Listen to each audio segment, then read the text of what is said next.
Everyone, so excited to be here as I am every day. And it's true and hard to believe sometimes, but it is exciting. It's a new day. In USA, we have new hours, at least everywhere but two states, Arizona and Hawaii.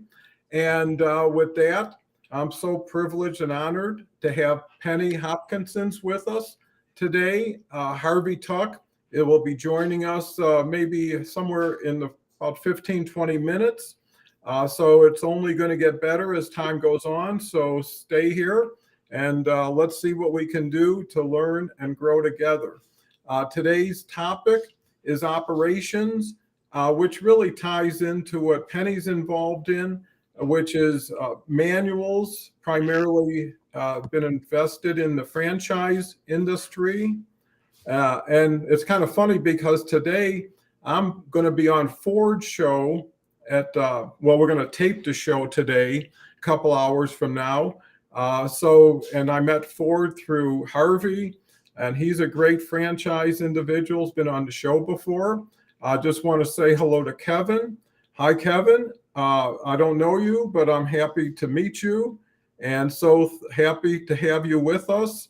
I also want to share chat's wide open. We depend on chat to direct us, make us as relevant as we can, and give you some really quality takeaways that justify your time, thought, and effort today. So with that, let me turn it over to Penny. Penny, why don't you share a little bit of context, who you are, how you got to where you are, where you want to go, and what your first thoughts on operations and manuals are. Lot to cover early. Lovely, Don. Thank you so much for having me on the show. Really enjoy being here. My background is as a journalist. I was in trade and tech specialist as an editor, international publications and Middle East correspondent for, 20-something years before I entered the franchising space. Things were getting a little bit dicey in the Middle East, more political, so I swapped over for quality, being a quality correspondent, and fell in love with total quality management, quality circles, and the Japanese Kaizen. So that led me to write operations manuals and fell into the franchise space. A happy accident, because I've now spent the last 35 years writing operations manuals and helping franchisors to create knowledge sharing environments where their teams can learn, grow, and participate. And I think if focusing on operations, we have an interesting situation at the moment. We're just about to have, for the first time in history, 5 distinct generations who will find themselves working under one roof. Wow. Yeah, it's quite something. And I'm a baby boomer. We've now got Generation Z, or Z as you say in the States. And one of the things that we're finding is, well, as a baby boomer, I'm used to loads and loads of text. Gen Z is absolutely not. They are the YouTube, Instagram, TikTok generation, and they learn differently. So what are we going to do? How are we going to meet all the needs of those 5 generations? And I've given it considerable thought over the last couple of years, which is partly embodied in my book, Manual Magic, Create the Operations Manual Your Franchisees Need to Succeed, because I think that there's a really strong case for reinventing the operations manual, which you have to have between franchisor and franchisee to operate the business. And your Generation Zers are not going to want to have huge amounts of text. So we've got to attack everything differently. And when I asked a lot of this age group about an operations manual, their eyes glazed over. Do you find the same, Don? Yeah, as a matter of fact, the numbers say everything you're saying on LinkedIn. There's only 2.2% of the population on LinkedIn over 55, and there's 82% between 18 and 34. What's fascinating is this show attracts 95% of the people 55, so birds of a feather can flock together. But it also shows such a great opportunity to bridge those areas and expand more of the senior element because they're in a better position for mentorship, for sharing wisdom, experience. And I'm finding that old school techniques are getting scarcer and scarcer for people you can learn them from. And I think when you marry high tech with high touch, you get the best of all worlds. So I didn't mean to distract, but just compliment what you were saying, Penny. Yeah, that's absolutely true. So we have to reach them in a different way.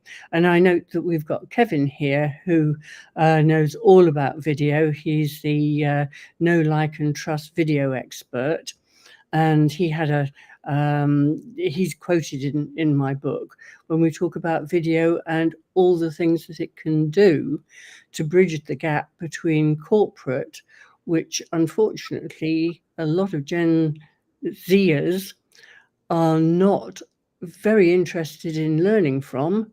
They much prefer to learn from their peers. They also want something more. They want to engage. They want to get, they need motivation. So we have to try and find a way to do this differently.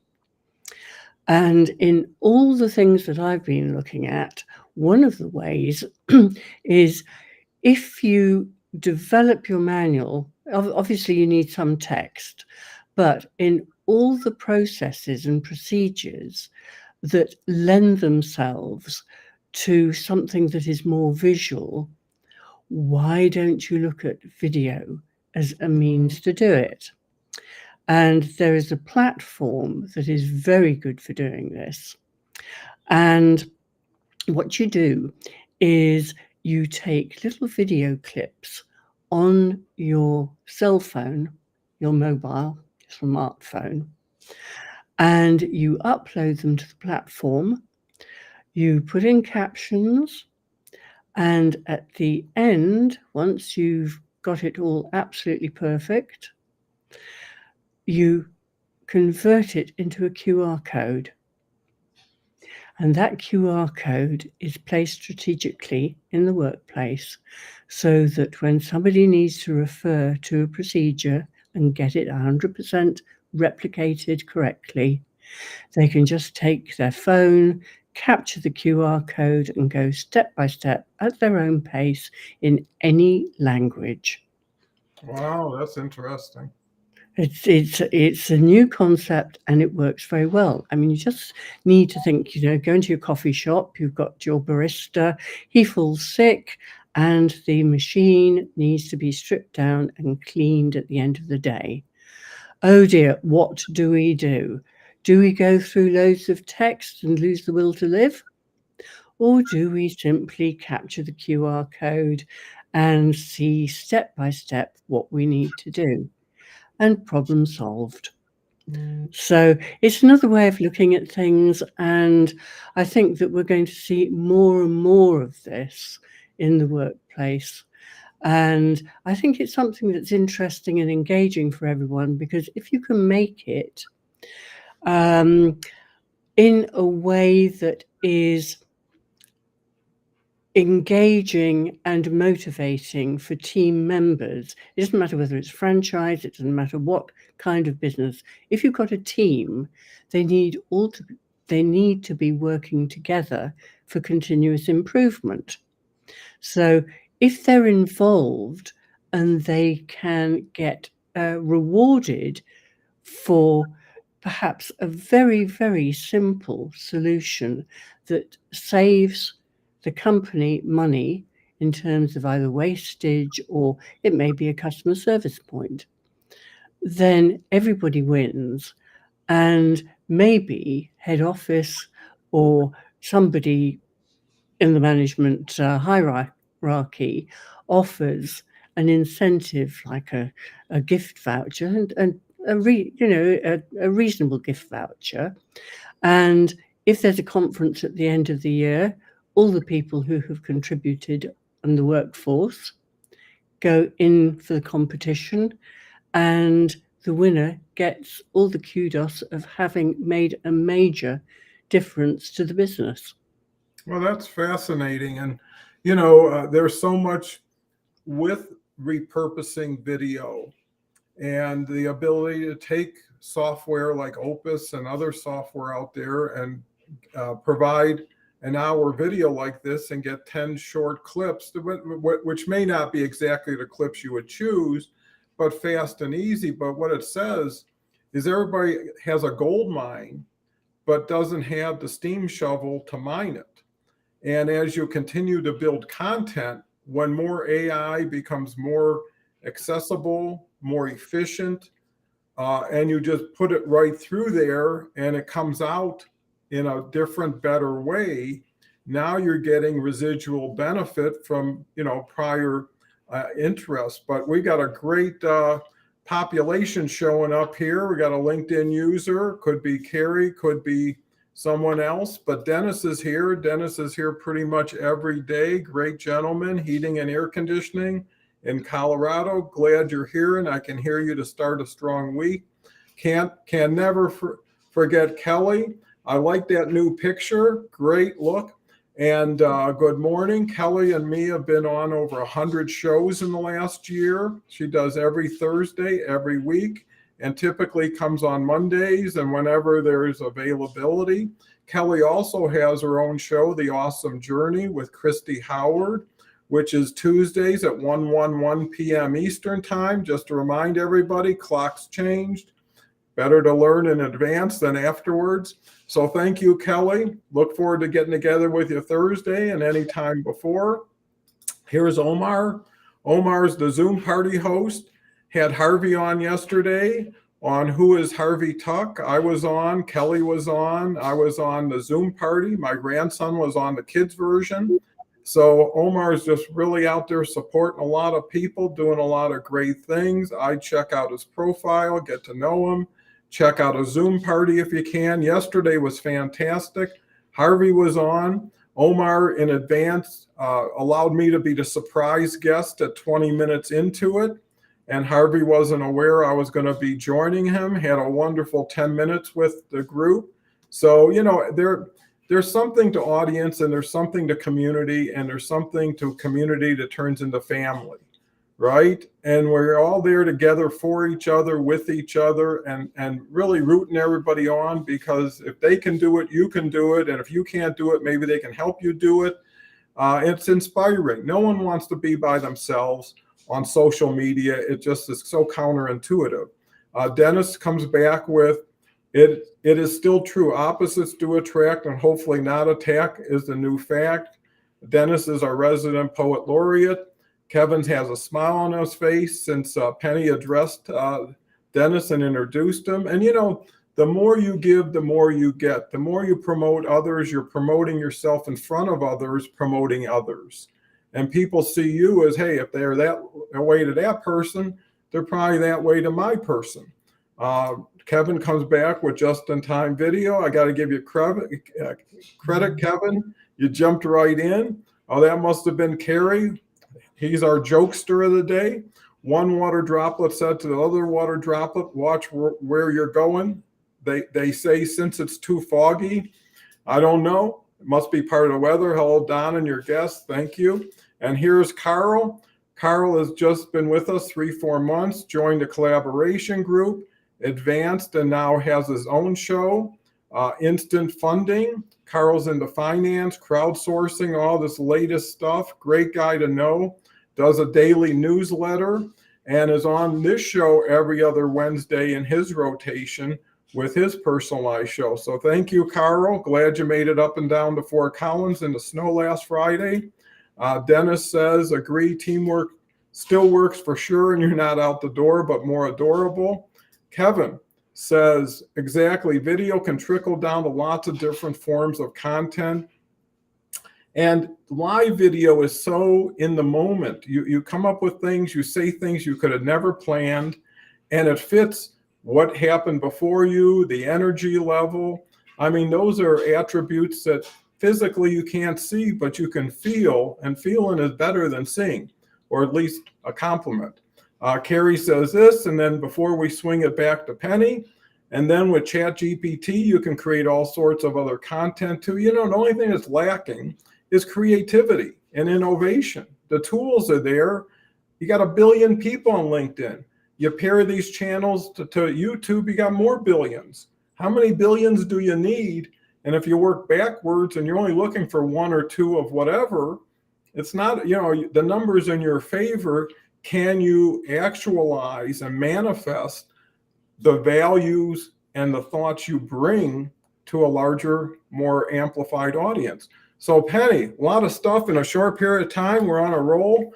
So, you know, how do you see live streaming, LinkedIn benefiting what you're doing?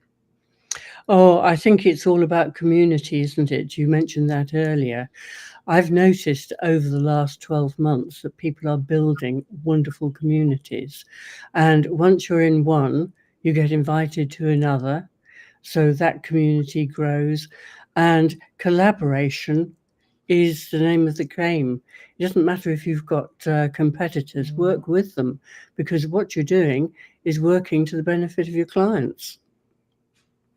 Absolutely. And being the person who's up front on more of the cutting edge, you know, there's a saying is if you're not working on the edge, you're taking up too much space. You know, you bring that relevance to the party, right? So it's not how old you are, it's how old are you thinking? And more importantly, how young are you doing, right? Because basic information, especially when Penny says, you know, defining operations and manuals and having people easily understand and take action on it. It's the same thing in what we're doing here, right? Is giving quality information that is based on experience, not just vision, and how you can apply it. Because what you want to do in any business, and if you take this as a profession, is create time and cost efficiencies. Get more done for less, understand tolerances. What do you need to be adequate? Too many people are looking to be Shakespeare the next day after joining LinkedIn, and they weren't Shakespeare the day before, you know, and I think that's another quality lesson is be you because everybody else has been taken. Second thing is people value authenticity, and, you know, they want to feel like you're with them and like them. Not that, you know, it's different than being in a room with somebody on the stage and everybody in the audience. It's really joining everybody in the audience from the stage and with the stage. And that's why I think recognizing everybody who shows up, showing their name, sharing their comment, makes them not only feel important, but visible. And I would advocate taking this opportunity to look at everybody on the sidebar and check out their profile, make connections today, ask questions today. This is your chance. You know, put that little toe in the water. You never know how comfortable it may be. Dennis, Don sounds to have time for an important rhyme, rhythm, and be able to chime in on LinkedIn and not be linked out. Thanks, Dennis. You know, everybody together gets smarter together, and then the group gets better together because now everybody's a little bit more elevated. And, you know, when you do this every day, all you got to do is take a little bit every day. It's not like all you can eat because we're coming back tomorrow, you know, and I think that's less pressure, but more value. So Penny, when you're talking to people in franchising, you know, how do they adjust to some of these new changes, and what is your strategy in making them more aware? I think people are slow to adjust. You know, we've talked about the operations manual for so many years that to suddenly call it a knowledge sharing environment is a little bit hard to take for quite a lot of people, but, you know, they get the general idea. And I think my strategy is really to say we have to think about all the generations under one roof. We have to think how to do things in a way that is acceptable to all generations. And Generation Z are the future. So we need to pay great attention to what they want. I mean, these days, they choose the employer. The employer doesn't choose them. Which is, go ahead. yeah, which is a real turnaround, because we always used to think that it was the other way around, but it isn't. And the person who chooses you for a very good reason. It's because the potential employer aligns with the values. Mm-hmm. I can't remember when I was employed in the early days whether I ever gave a hoot for what my employer's values were, so long as they paid me. But now it's very different. It's not all about the money. It's all about how they can make a difference within the business and whether the business stands for what they believe in. Yeah, that's so true, because I had developed a national specialty retailer, and the manuals just got bigger and bigger, right? So eventually you had a folder, because everything that happened ended up in the manual the next day. Well, here's how to take a check. Here's how to do this. Here's how to do that. And you have to appreciate that the manual's meant to be utilized, not just read. And if there's too much to read, too much to figure, it really, and I think it comes down to two things. One is the quantitative, which is more exacting, and one is the qualitative, which is more the service level. And, there's been companies that made their brand based on just their return policy. There was a story that's probably not true, but Nordstrom's, when they opened up, had a very liberal return policy. And it was said one time someone brought 4 tires back and got a refund.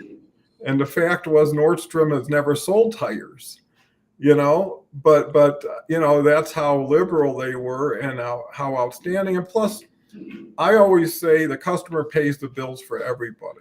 So the customer has to be first and come first.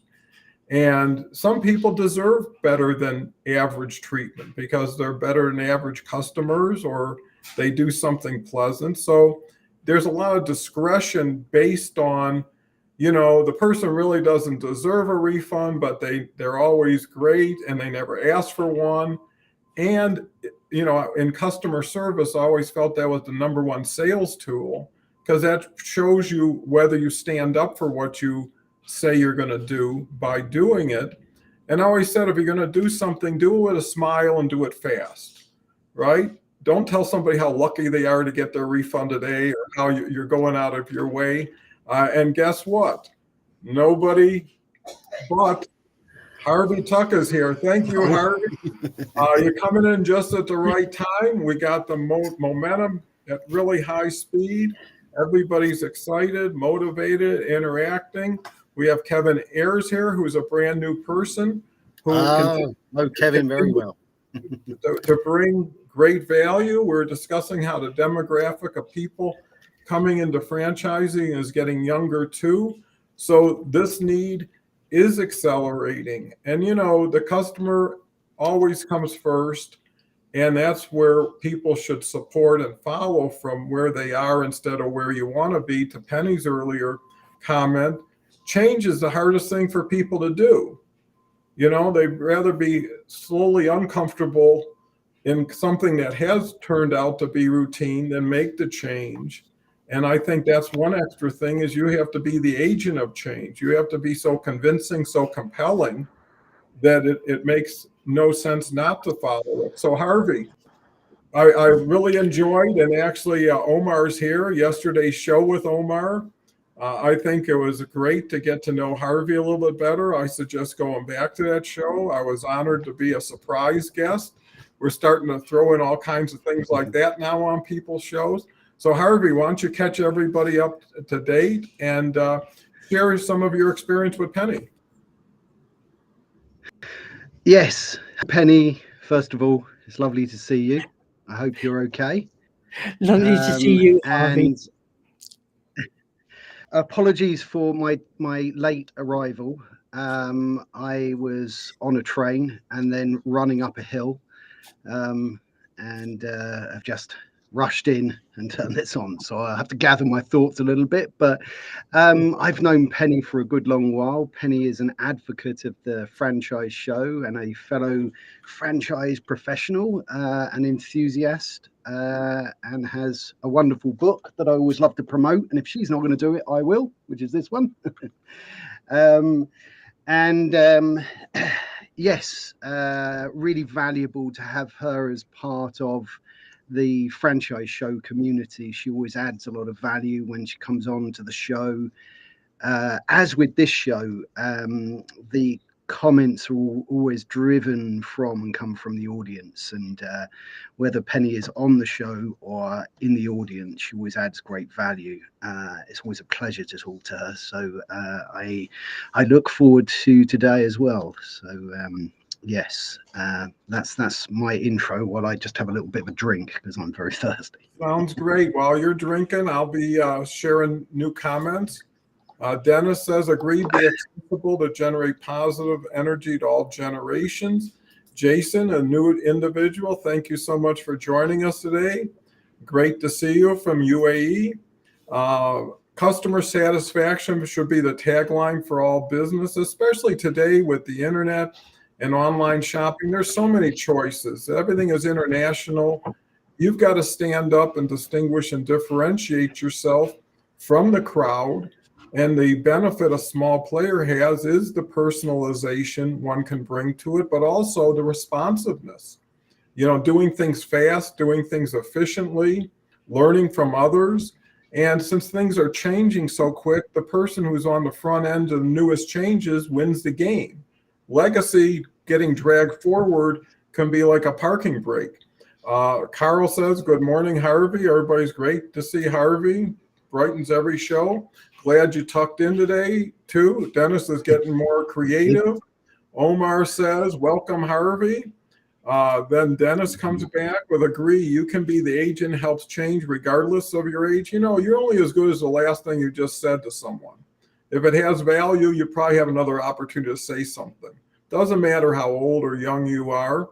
It's really how relevant you are, how up to date you are, who's taken the time to learn, share, grow together. And then Jason comes back with what key factors should someone consider before investing in a franchise, and how can they ensure it aligns with their entrepreneurial goals and values? Great question. We'll get right back to you. Beverly's here every Tuesday. Does the Women's Empowerment Group over 50. Has some great guests. We've got a new individual tomorrow who's into writing and storytelling. I'm looking forward to interesting takeaways today for sure. Where's your hat, Penny? That's a good question. Linda, who I haven't seen in a while. Thank you for being here, Linda. Good morning, all. Glad to be back to join our community and the conversation. I had foot surgery and operation of daily activity have been changed for a month. Love having community of people in countries with various ages, backgrounds. That basically that is growing and developing ways to help each other grow. Happy to found two communities proud to be part of and friendships growing. Well, there's so much to winning and winning. So Penny, getting back to the question that Jason had, what key factors would you consider before investing in a franchise? Oh, goodness me, there's so many. I think one of the main things that you should do is to do as much research as you possibly can. If I'm biased and looking at the operations manual, I would always request a copy. You'll have to sign a non-disclosure agreement, but I think it's a good indication of the support you're going to get. and you will very often find that you've got a really glossy, shiny operations manual production, but it lacks substance. So if you possibly can, have a look and see what you're going to get. Okay, I think that's really important, especially when you're starting out. So who would someone go to for advice if they were in the middle of making a major transaction like that? Well, really, you'd need to do all the sort of research for your local franchise association, whether it's the International Franchise Association, whether it's British Franchise Association. There's a wealth, absolute wealth of information and support there. And just ask around. You know, if you get to the stage where you can talk to a couple of the franchisees to find out their experience. Some years ago, I was asked to write the small business bureaus. It was it wasn't a brochure. It was a booklet on choosing a franchise, and at the back it had something like 30 questions to ask a franchisor.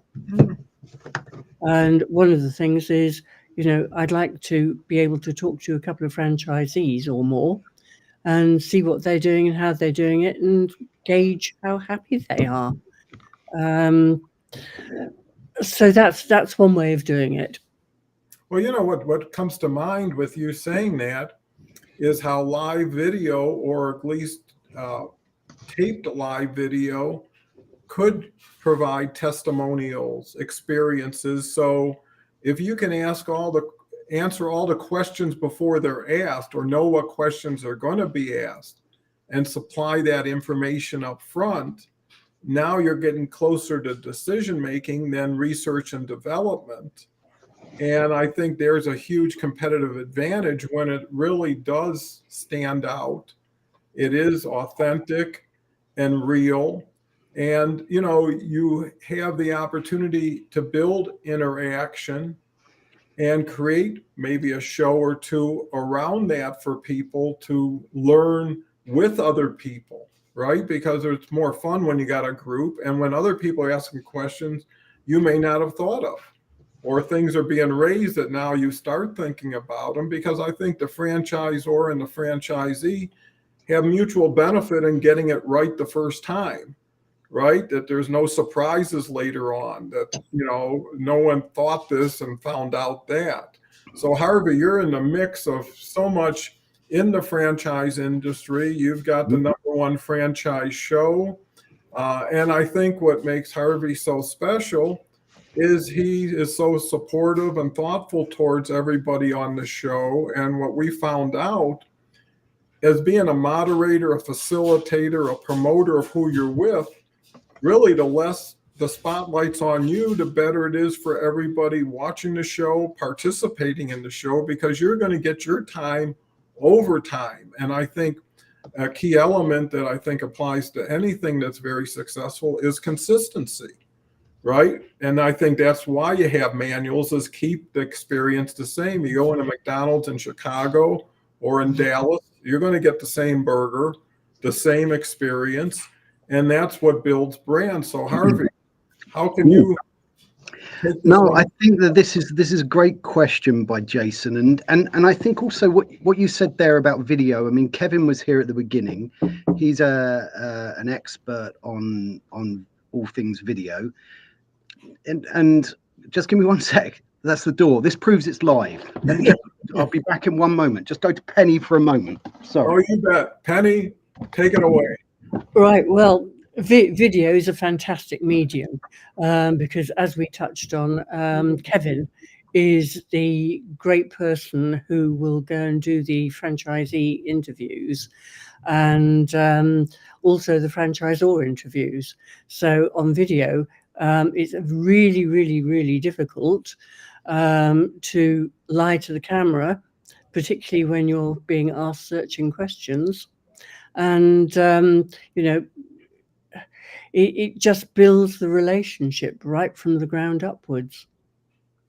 Well, I think that's the key, is where you begin has a lot to do with where you end up and how you begin.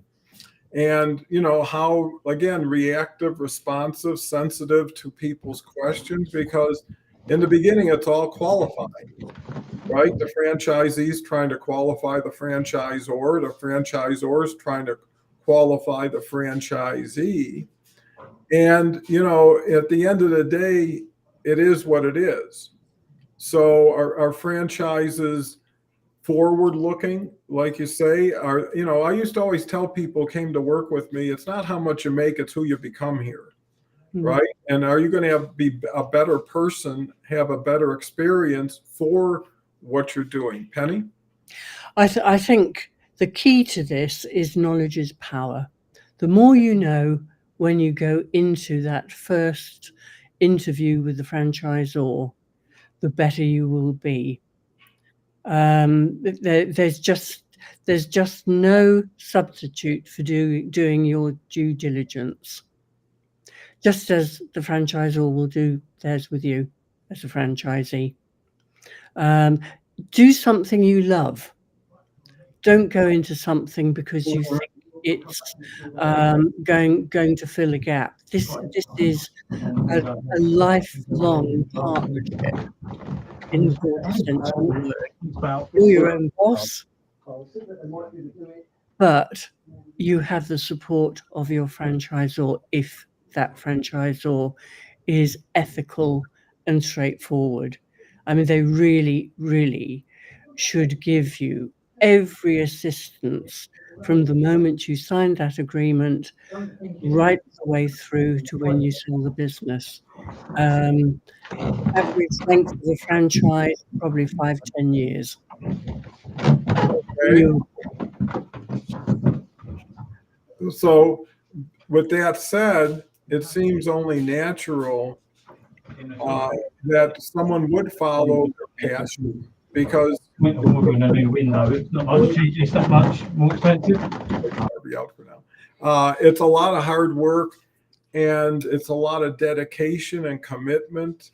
And if you enjoy what you're doing, and if you can grow and learn, that's some sort of an offset until you could start generating profitability, and you have to be good enough to be good enough. So I think through having a franchisor, that takes a lot of mystery away. It shortens the learning curve. It brings a support vehicle that if you are having issues, because it's in everybody's best interest to have you be as successful as fast as you can, because you're the case history that people are going to be using if possible, or the testimonial. And you're also, have access to social media now. So franchisees have another, just like customers. You're doing great, Harvey.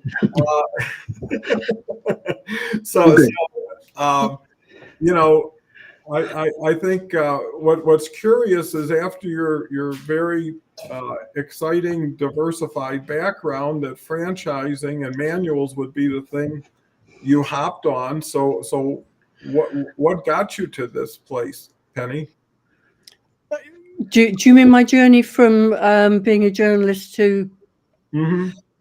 Right. Well, I became quality correspondent for the Institute of Purchasing and Supply, and they had two magazines. One was a monthly, the other one was a fortnightly, and I went all over the place reporting on quality issues. But the British government brought in a white paper on quality in 1987, I think it was 1987-88, because our track record for quality in manufacturing was so poor. And this became BS 5750, which is now the Universal 9001. ISO 9001. And I thought, well, it's interesting. You have to have an operations manual or procedures manual that goes with BS 5750, as it was in those days. And I thought, well, that's probably an opening. But I looked at them, they were so deathly dull. They all had to be done in the same way. I thought I could probably do a little better. And I had a marketing initiative which was heavily subsidized by the government, and they said there's a huge market out there of people who really want to have their quality procedures documented. And so I thought, right, let's try and see what I can do. And I went to prove the concept and won a contract with Lloyd's of London, which is a big insurance market. And I was with them for 2 years and stayed on to do a couple of other projects with them. And at the end of it, I realized I could actually put a manual together. And that was based on the Lloyd's Act 1983, I think it is, and multiple bylaws. And I had to take those, rip them apart and put them in some kind of comprehensible order, and hope that the lawyers didn't rip what I put apart and put it back into legalese. But it was a huge learning curve. We did have a little problem. I've never been very good at maths, and we had to calculate how much paper we would need to publish 2 volumes and distribute it for over 2,000 underwriters. So I went to the purchasing department, and guess what? They put the decimal point in the wrong place. So we had more paper than I think most sawmills have ever seen. And as you probably know, storing paper is not easy. It has to have, it's got to be in proper ambient temperature. So we had quite a few problems, and that was a great learning curve. But of course, today we don't have to have that problem. We can put it all in the digital version, and it makes it much easier, far less expensive than the old ways. I mean, it used to, when I did Costa Coffee manual, I think we did something like 6 or 7 volumes, and you can't imagine the expense it would have gone to had it all been in hard copy. Yeah, I can only imagine. I mean, that's great that you can laugh about something that at the time probably wasn't that funny. But No. looking back, you can. Here's Terrence. I talked to Terrence quite a while ago. Great to see you, Terrence. Has a great story. Dennis comes back with, it's also a friendly show. Glad Penny showed up, even without a hat off to you, because a penny saved is worth more than a penny earned, and even less taxing. I don't know where you come up with this, Dennis. I have one more question. What model of supply chain can you suggest in a franchise model where the brand owner has some kind of assurance where the product used is never compromised at any stage? Kevin says, thank you so much. Harvey, we'll come right back to your question. Jason, thanks, Penny. Here's Teresa, new name. Haven't seen you, but so happy to have you. Taped are good, but potential franchisees should have the opportunity to talk with franchisees that are not doing well. The typical franchisor does not record a validation call with those people.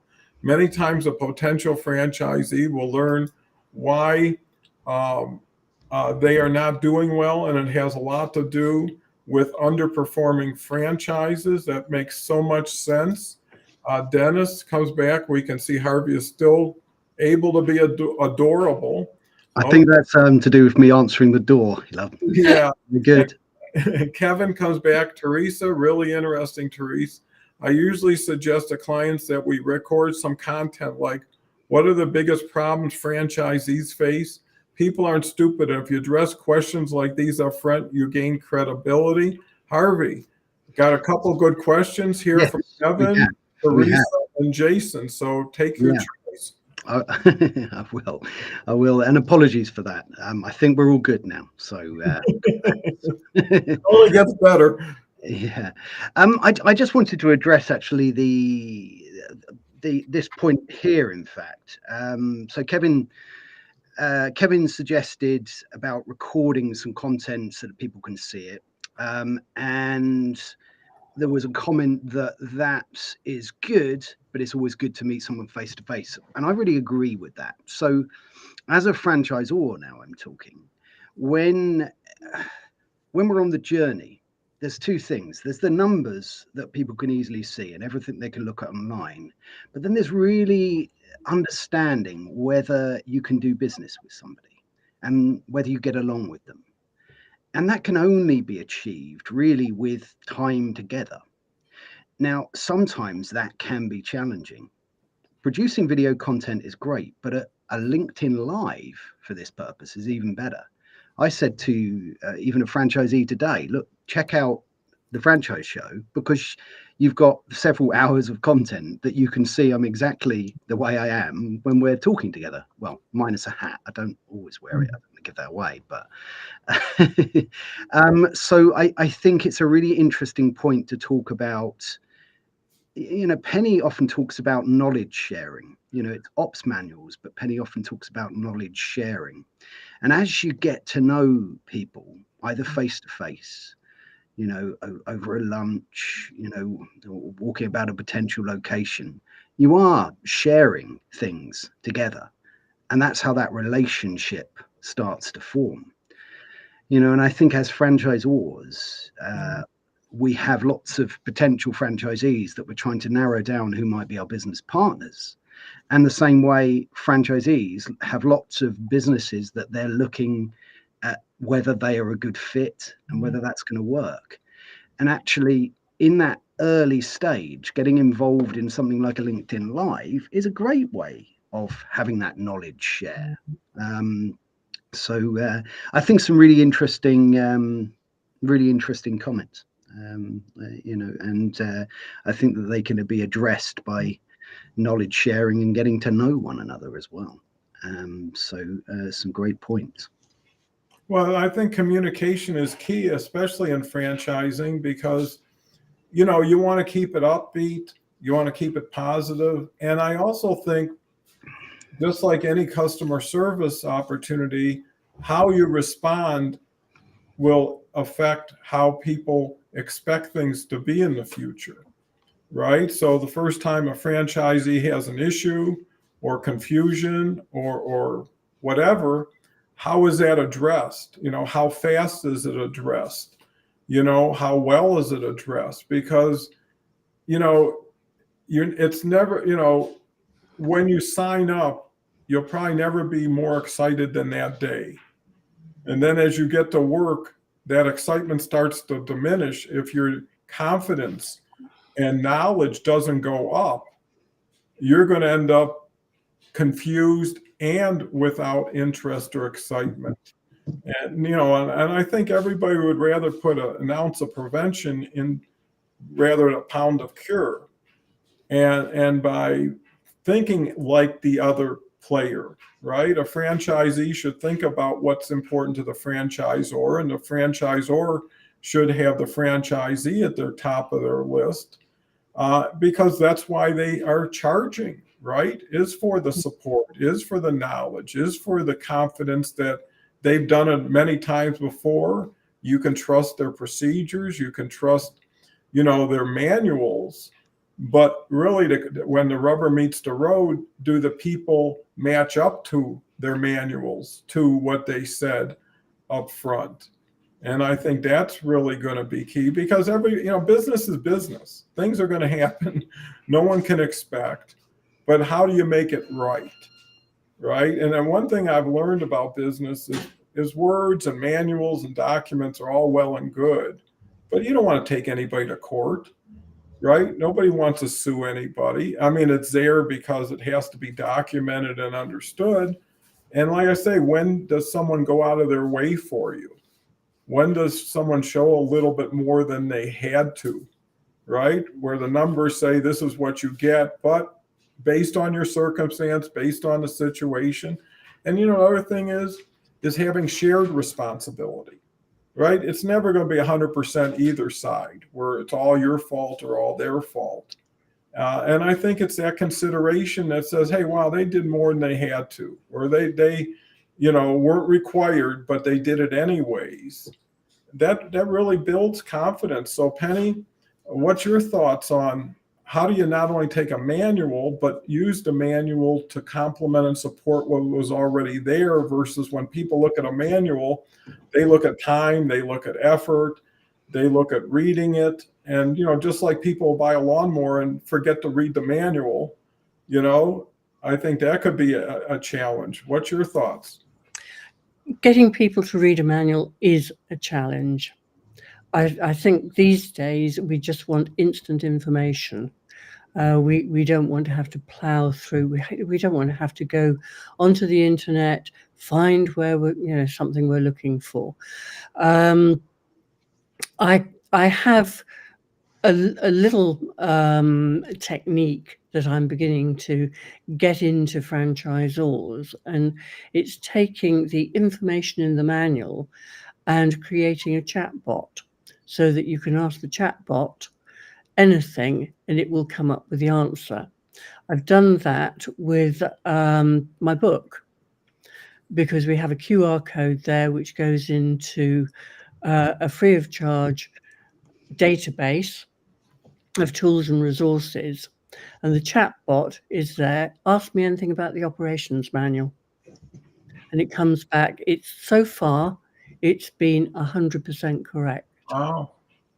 And if you feed all the information in, it will save the franchisor a lot of time where they can concentrate on perhaps those franchisees that need a little bit more help. And as we always say, it's in the manual. Otherwise, the manual isn't covering everything that it should. So that would be a bit of a help. But I think it's now reimagining the operations manual, making it a knowledge sharing environment, allowing team members to get involved and taking key roles in the continuous improvement of the business and through the operations manual. Just greater involvement, greater communication, and making it part of the onboarding initial training process so that it becomes part of everyday life. Perfect. And looking towards the end of the show now, a good question I have for you is what would be challenges or opportunities you think you could overcome or take advantage of faster if you had a more connected reach to the more relevant audience through live streaming or through, optimized LinkedIn techniques? How do you see leveraging this with what you're already leveraging? Oh, I think it's fundamental. Every tool you can employ to gain engagement in the various communities and try and cross over those communities, then it has to be a win-win for all of us. So true. I appreciate that. And what you also find is leverage, because I would have never met Therese today. I would have never met Kevin today. I would have never met Jason today. These are three brand new people that are franchise oriented or directed, and that's why they came here. But when three of us come together, and what's so fascinating about LinkedIn, we could be identical in industry, what we do, who we do it with. There's typically only 15 or 20% redundancy in connections. So if you had 1,000, I had 1,000, by three of us, we're going to pick up 1,600 that we never had just by associating together. And then, like Harvey was kind enough to recommend Penny, who I was so happy to see on Harvey's show. And that helps build community, because third-party validation makes such a difference, especially with people that you've learned to know, like, and trust. And that's an easy entry and access point. And then really, again, using numbers with qualitative information and being consistent. You know, I know that more people know Harvey by his show than by him, right? More people are inclined to say that's the franchise show guy versus that's Harvey Tuck. And you know what? You're better off being known as the franchise show guy, because everybody's got a name, but not everybody's got a show. Not everybody's got a following. And you know what? Quality people want the biggest stage they can be on, because their knowledge, their information, their value is so significant that it deserves to be out there. People's voice needs to be heard who have so much value. And that's a credit to the host and to the people who suggest these people. So again, people helping each other, help each other and win together, because this is such a huge game with so many players, and the ones who can cut to the chase, get right to the front, have the loudest, most relevant quality voice, are going to be in a competitive advantage over those who don't. So anyways, I mean, I know a lot of people say an hour, but an hour is like a blink of the eye here, because everybody's biting at the bit to come back with whatever they think can bring value to what somebody's already brought, including an unbelievable audience. So last thoughts, Penny, and then I'll switch it to Harvey for final thoughts, and we'll get everybody on their way to use all this wonderful information as quickly as possible. I think my final thought is that franchising is a wonderful business model, and any business can take any part of that model and be successful. Great finale there. With that, Harvey. Yeah, first of all, again, thanks for having us on again. It's always great to be with you, and even greater to be with Penny and you. First of all, I wanted to say, Penny, that's a genius idea about the turning your manual into an AI bot and feeding that information in. I have to admit, I've written that one down, but great idea there. I wanted to touch on something very quickly, and I know we're closing out, but I think Therese said face-to-face helps potential franchisees learn your culture. And I thought this was a really interesting one, because when we say face-to-face, this is also very similar to, or as close as you can get to face-to-face. And what is culture? Culture comes from values, or my view is that you have an individual's values that are interpreted into a culture of an organization.